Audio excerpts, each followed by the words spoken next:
सिर्फ हंगामा खड़ा करना मेरा मकसद नहीं है। मेरी कोशिश की सूरत बदलनी चाहिए।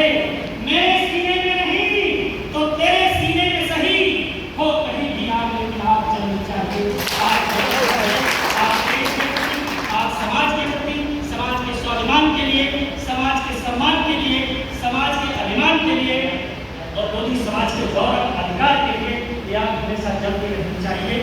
निश्चित रूप से परिवर्तन आएगा, परिवर्तन आएगा और परिवर्तन के लगातार परिवर्तन करने के लिए लगातार हमारी टीम और आप सबके सहयोग से काम चल रहा है। शिक्षा की बात करें, निश्चित रूप से शिक्षा बहुत जरूरी है और हम शिक्षा की ओर उतना अभी जागरूक नहीं है। हमें शिक्षित होने की जरूरत है, जागरूक होने की जरूरत है और बच्चों को परवरिश देने की जरूरत है और संस्कारवान शिक्षा देने की जरूरत है। जब हम संस्कार की बात करते हैं, उद्देश्यों की बात करते हैं, तो संस्कार कोई बाजार में मिलने की चीज नहीं है दोस्तों। संस्कार हमारे बीच है, हमारे अंदर है, लेकिन कहीं धूमिल हो गया है। एक दौर हुआ करता था जब कहीं पास पड़ोस का बच्चा स्कूल जाते समय रास्ते में गिल्ली डंडा खेलता है, कंचा खेलता है, खिलवाड़ करता है, विद्यालय नहीं जाता था, तो स्कूल जाते के बगैर रास्ते में जो पढ़ता है, खेल करता नहीं पहुंचता है। लेकिन अगर कोई पड़ोसी भी देख लेता था, उसे कहता था तेरे घर में शिकायत हो जाएगी, तो देख के छुप जाता था और कहता था कि घर पे मत कहना, मेरी पिटाई होगी, मार पड़ेगी। लेकिन आज दौर दूसरा है। आज कोई बच्चा अगर देख मिले तो उससे कहो कि तेरे घर पे कहूँगा, तो कहेगा कह दो मम्मी से पूछ के आया हूँ। ये संस्कार है। दूसरे बहुत बड़ी बात यह है कि हमारे समाज में जो मदिरापान या बहुत सारे मादक पदार्थों का सेवन है, जैसे गुटखा है, बीड़ी है, तंबाकू है, छोटी छोटी बातें हैं। समाज के प्रबुद्ध लोग बैठे हैं, समाज सेवी बैठे हैं।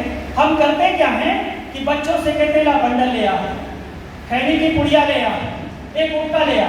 उन नौनिहाल बच्चों से जब छोटे छोटे बच्चों से काम कराएंगे तो एक दिन स्वाद जरूर लेगा। कहेगा पिताजी, चाचा जी, ताऊ जी अगर सेवन करते हैं तो कुछ न कुछ तो अच्छा होगा ही, क्योंकि बच्चा अपने घर से सीखता है, अपनों से सीखता है। तो मैं आप सबसे गुजारिश करना चाहता हूँ कि ये छोटे छोटे काम करना बंद कर दो। आपको शौक है तो खुद करो, बच्चों को उनमें इन्वॉल्व करने की आवश्यकता नहीं है, उनको जोड़ने की आवश्यकता नहीं है, उनसे दूर रहकर आप काम कर सकते हैं। कोशिश करिए कि आप छोड़िए, क्योंकि नशा बहुत बहुत भयानक बीमारी है और ये किसी को भी छोड़ती नहीं। तो संस्कारों की अगर हम बात करें तो संस्कार आपको खुद देने हैं। आपको बहुत छोटे छोटे काम करने हैं, बहुत छोटे छोटे काम करते ही आप अपने आप को बदल सकते हैं, अपने परिवार को बदल सकते हैं, अपने समाज को बदल सकते हैं। हमारे छोटे छोटे बच्चे विद्यालय जाते हैं, हम कहते हैं कि फीस भरने का काम हमने कर दिया, स्कूल में हमने नाम लिखाने का काम कर दिया, लेकिन कभी स्कूल जाके देखा कि बच्चा स्कूल जाता है कि नहीं जाता है, हमारे पैसे का दुरुपयोग कर रहा है, स्कूल में पढ़ता है कि नहीं पढ़ता है, कभी टीचर से जाके मिले, ये कोई काम नहीं करता। मैं आपसे गुजारिश करता हूँ कि हर 15 दिन में हर गांव में विद्यालय है, हर गांव में आसपास विद्यालय है, कम से कम महीने में नहीं, साल में 6 महीने में, 15 दिन में, 1 महीने, जब आपको मुनासिब लगे हर हालत में अपने विद्यालय जाइए, शिक्षक से बात करिए, अपने बच्चे के बारे में बात करिए। एक दिन जरूर वो याद करेगा कि हमारे माँ बाप, हमारे गार्जियन जो भी हैं हमारे प्रति तत्पर हैं, और ये शिक्षक भी जानेगा, बच्चे पर ध्यान देगा और बच्चा भी इस पर अमल करेगा और कोई भी इस तरह की बात नहीं करेगा जिससे उसकी जीवन शैली खराब हो। इसलिए आपको ये काम भी बहुत छोटा है और करना है।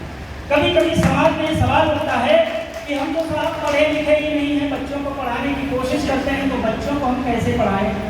तो आप बच्चों को पढ़ाने के लिए कुछ नहीं, एक मानसिक प्रवृत्ति तैयार करिए। मैं आपको फार्मूला बताता हूँ। आप बिल्कुल पढ़े लिखे नहीं हैं, छोटे छोटे बच्चे आपके विद्यालय जाते हैं, आपको शाम को टाइम मिलता है, तो शाम को बच्चों से जरूर पूछिए कि आज स्कूल में क्या काम कराया गया, आज तुमने क्या पढ़ा, आज तुमने क्या लिखा, लाओ कापी किताब खोलो, हमें लिखाओ।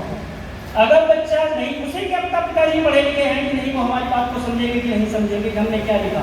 लेकिन रोज जब आप दिनचर्या बना लेंगे तो बच्चा नियमित रूप से काम भी करेगा और जिम्मेदारी से अंजाम भी देगा।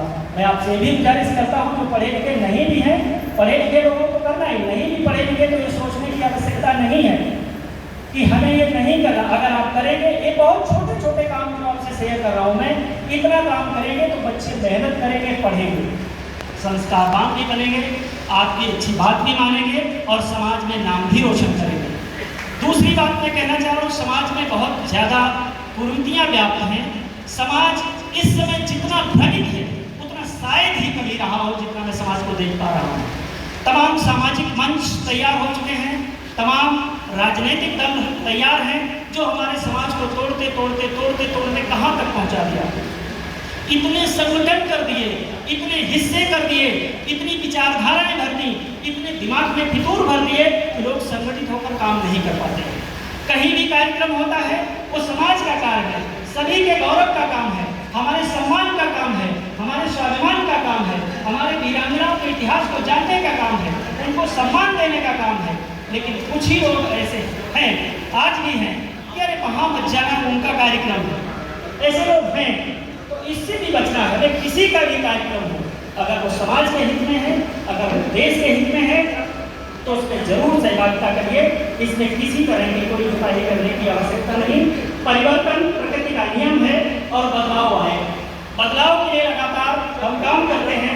मैं कहा करता हूँ कि हो गई है पीर पर्वत पिघलनी चाहिए, हो गई है पीर पर्वत पिघलनी चाहिए, अब हिमालय से एक नई गंगा निकलनी चाहिए। सिर्फ हंगामा खड़ा करना मेरा मकसद नहीं, अब पीलीभीत के लोधियों की तस्वीर बदलनी चाहिए, अब पीलीभीत के लोधियों की तस्वीर बदलनी चाहिए। जब हम लोधियों की तस्वीर बदलने की बात करते हैं तो जहन में सवाल खड़ा होता है कि तस्वीर कौन बदलेगा। तस्वीर सिर्फ आर्या जी बदलेंगे, तस्वीर सिर्फ आचार्य जी बदलेंगे, तस्वीर सिर्फ राजेश वर्मा जी बदलेंगे, तस्वीर सिर्फ नेमचंद राणा जी बदलेंगे, ऐसा नहीं है। आचार्य जी ने भी कहा, राम कुमार एडवोकेट साहब ने भी कहा कि तस्वीर बदलने के लिए हमें खुद बदलने की आवश्यकता है। खुद बदलेंगे, हम बदल जाएंगे तो शायद हमारा समाज बदल जाएगा। हमें खुद को बदलने की आवश्यकता है। खुद को बदल लेंगे तो समाज में आमूल-चूल परिवर्तन होगा। हम कोशिश करते हैं कि अवंती बाई तो पैदा हो बलिदान देने के लिए, मेरे घर में नहीं, पड़ोसी के घर में। ऐसे समाज नहीं बदलेगा। हम दूसरों की बुराइयों को गिनाते हैं, लेकिन अपने अंदर जो बुराई है उसको झांकने का प्रयास नहीं करते। आप गौर करिए कि किसी पर हम एक उंगली उठाते हैं तो 3 उंगली मेरे ओर इशारा करती है कि अगर एक गुनाह आपके अंदर है तो 3 गुनाह मेरे खुद अंदर है।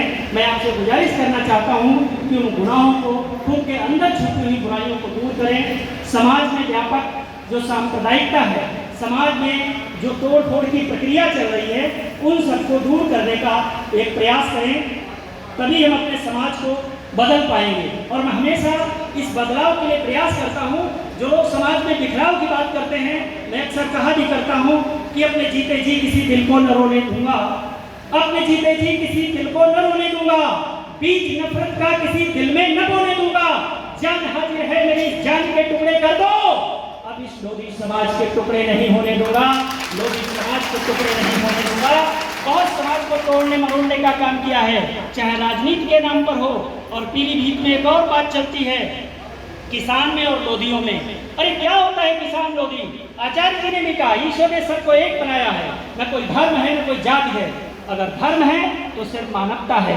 मानवता के धर्म को पालन करते हुए एकीकरण का प्रयास करें, एकत्रित होने का प्रयास करें, लोगों को एहसास दिलाने का प्रयास करें कि हम लोधी हैं, हम किसान हैं, हम एक हैं, हम संगठित हैं, कोई फीका फिरस्ती हमारे अंदर नहीं है। जिस दिन ये बुराई भूल जाएंगे तो शायद इससे कई गुना लोग इस हाल में और इस प्रांगण में मौजूद होंगे, जो दूसरे लोगों को एहसास दिलाने के लिए पर्याप्त होगा कि हम एक हैं और बदलाव के लिए हमारा संगठन, हमारी एकजुटता एक नया आयाम रचेगी। ये भी आपको पढ़ लेने की जरूरत है और तभी हम बदल पाएंगे। हम किसी के बहकावे में नहीं आना चाहिए, हमें किसी के इशारे पर नहीं रहना चाहिए। मैं तो अक्सर कहा करता हूँ कि हम तो पिंजरों को परों पर रात दिन ढोते नहीं, हम तो पिंजरों को परों पर रात दिन ढोते नहीं।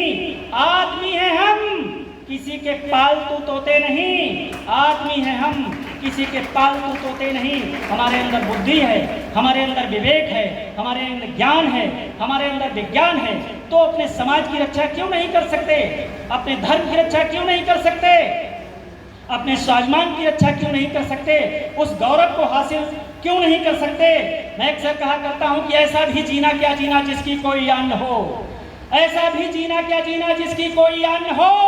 वो समाज क्या समाज है जिसकी कोई पहचान हो, जिसकी कोई पहचान हो, तो हमें अपने आप को सिद्ध करना है, अपने आप को पहचानना है। हमारे अंदर जो अच्छाइयाँ हैं उनको उजागर करना है, हमारे अंदर जो बुराइयाँ हैं उनको मिटाना है। निश्चित रूप से बदलाव आएगा, क्योंकि मैं कहा करता हूँ और मेरा भरोसा भी है, मैं मानता हूँ कि कल न बदला तो आज बदलेगा, कल न बदला तो आज बदलेगा। सर्दियाँ हर समाज बदलेगा। आदमी की यहाँ तलाश करो लोगों, आदमी ही समाज बदलेगा, आदमी ही समाज बदलेगा। हम ही समाज बदलने के लिए काफ़ी हैं। यहाँ जितने लोग बैठे सभी बदलाव के लिए प्रयासरत हैं, सभी बदलाव लाने के लिए प्रयासरत हैं। तमाम जगह से लोग आए हैं, इसीलिए नहीं आए कि हजारों रुपए खर्च करके आए हैं, अपनी रात और दिन खर्च करके आए हैं, अपने परिवार को छोड़ के आए हैं, अपना समय और पैसा खर्च करके आए हैं। तो बदलाव की पीड़ा उनके अंदर है, वो आपके अंदर भी वही पीड़ा देखने चाहते हैं कि आप बदलना चाहते हैं कि नहीं। आप बदलने के कितने लोग तैयार हैं, जरा हाथ खड़ा करके समर्थन करिए।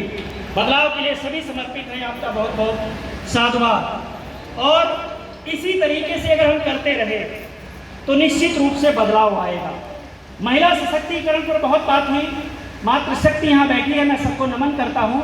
ये निश्चित रूप से बात सच है, जहाँ महिला का सम्मान नहीं है, महिला का गौरव नहीं है, तो वो समाज तरक्की नहीं कर सकता। आचार्य जी ने भी कहा और ये बात सिद्ध भी। निश्चित रूप से महिला वो पार्ट है समाज का जो नई पीढ़ी को एक नई दिशा देने का काम करती है।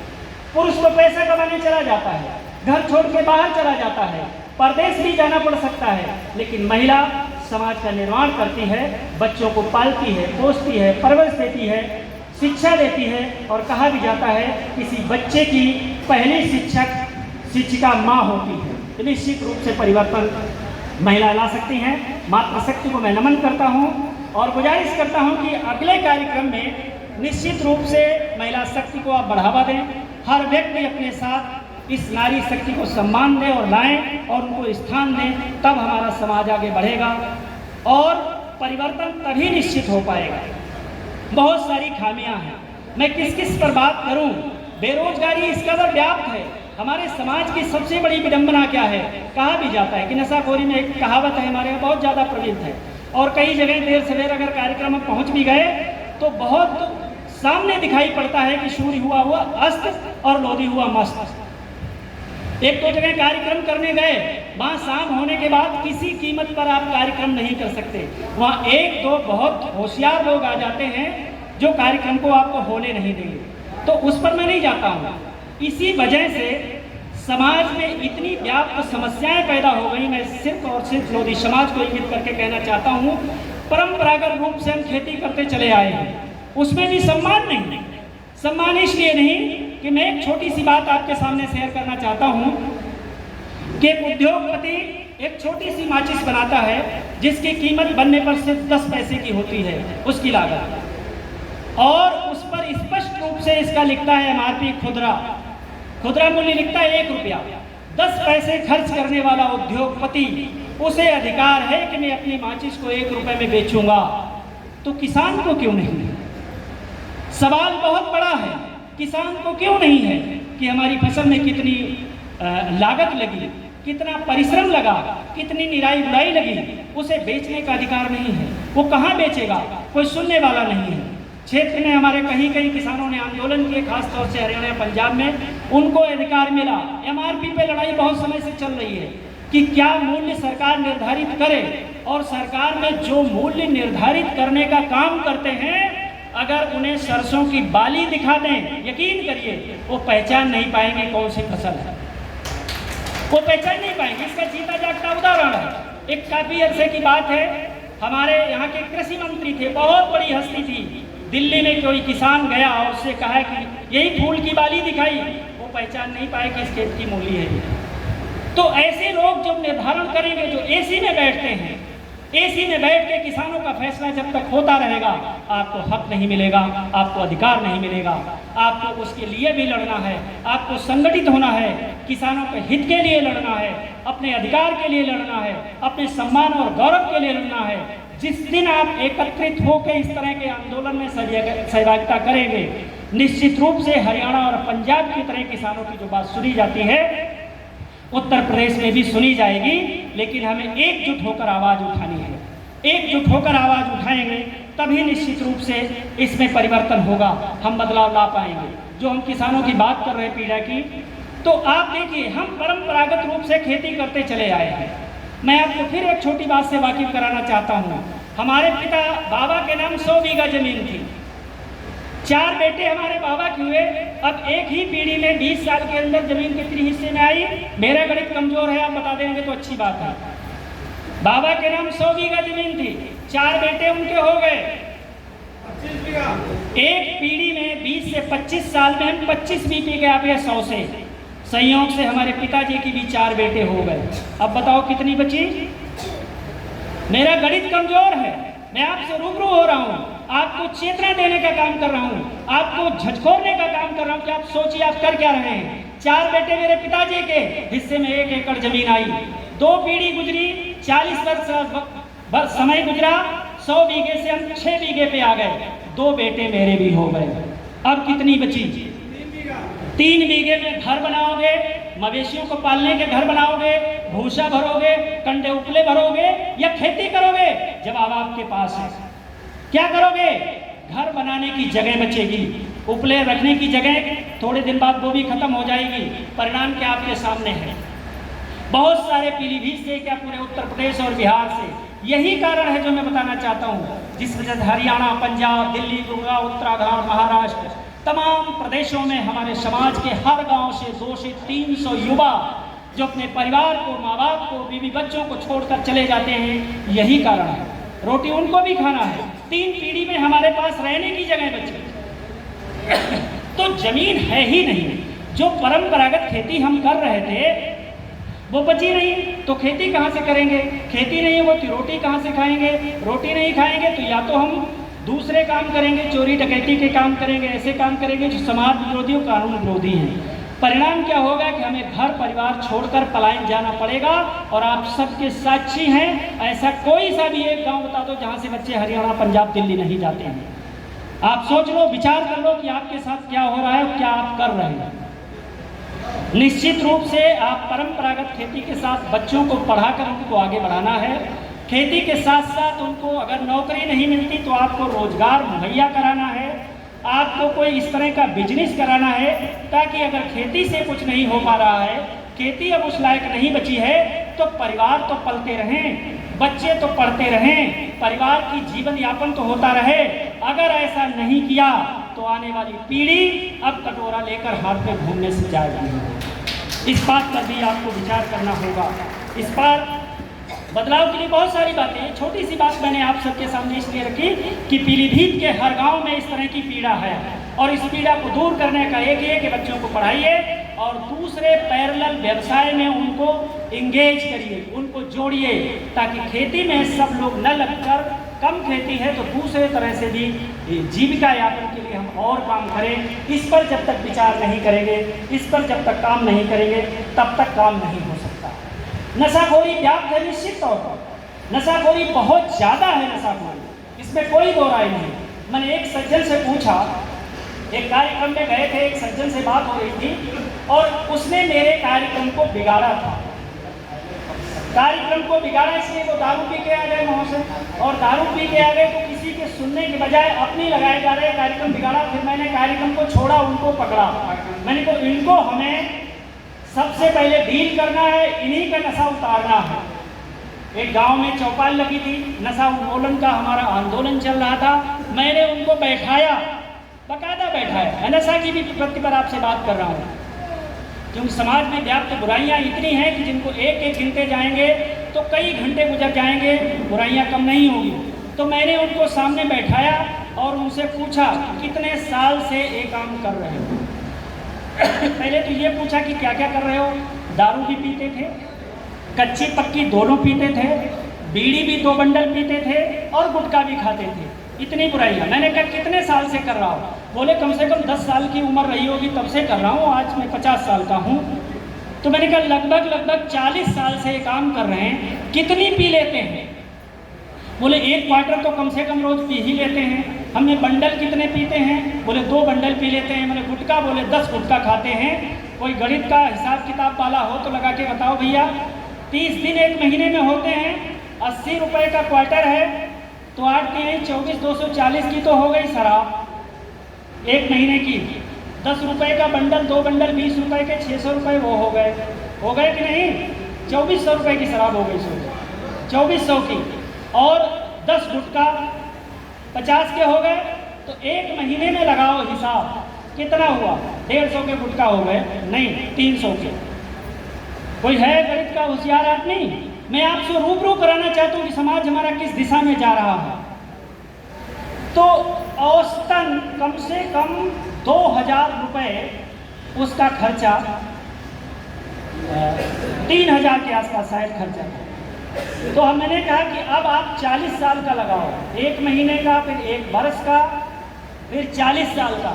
अब वो कई लाख बैठे। मैंने कहा अगर कहीं बीमा पॉलिसी करा देते, कहीं फंड में डाल देते तो ब्याज भी मिलता, तो कम से कम 8 से 10 साल में डबल होता है, तो आपका पैसा कितना होता? पता लगा 35 से 40 लाख रुपए की आमदनी उसकी हो चुकी थी। तो मैंने कहा 35 से 40 लाख रुपए की आमदनी आप कर चुके हैं, खुदा न खास्ता। मैंने कहा ज़मीन कितनी? बोले 4 बीघा।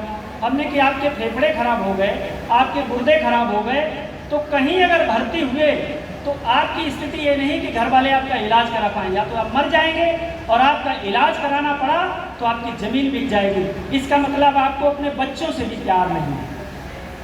अगर बच्चों से प्यार होता तो बच्चों के भविष्य के बारे में सोचते। आप 40-50 लाख रुपए की दारू पी गए, अब उसकी आंखें फटी की फटी मेरी तरफ देख रहा है लगातार। मैंने कहा देखो मत, ये तुमने ये किया है अपने परिवार के साथ धोखा, और धोखे की भरपाई कभी नहीं हो पाएगी। ना तो तुम्हें बच्चों से प्यार है, ना अपने परिवार से प्यार है, और ना ही तुम्हें अपनी ज़िंदगी से प्यार है, क्योंकि दारू पीते हो, मस्त रहते हो, तुम्हें किसी से मतलब नहीं। समाज में क्या घटना रही है तो समाज की तो छोड़ो, अपना घर नहीं देख पा रहे हो। तो इस तरह के एक केस नहीं है, हर गांव में इस तरह के मूलचंद हर गांव में मिलेंगे आपको, कुछ कम वाले, कुछ ज़्यादा वाले। तो इस तरह से समाज का भला क्या संभव है? कभी भी भला समाज का हो नहीं सकता। तो निश्चित रूप से इस तरह पर भी हमें चिन्हित करना है लोगों को, और इस तरह की कुछ बातें लोगों के सामने रखनी है। पहले खुद में बदलाव लाइए, तभी समाज बदलेगा। एक बात और कहना चाहता हूँ, यहाँ मंच से बहुत सारी बातें हुई, बहुत सारा समय भी आपका लिया जा चुका है। जो राजनीति की बात हो रही, निश्चित रूप से राजनीति वो चाबी है जिससे सभी ताले खुलते हैं, और राजनीतिक समरसता ऐसी चाबी है जो हर तरह से आपको आगे बढ़ाएगी। राजनीति करिए, राजनीति में पढ़ना जरूरी है, लेकिन जैसा कि आचार्य जी ने कहा, मुझे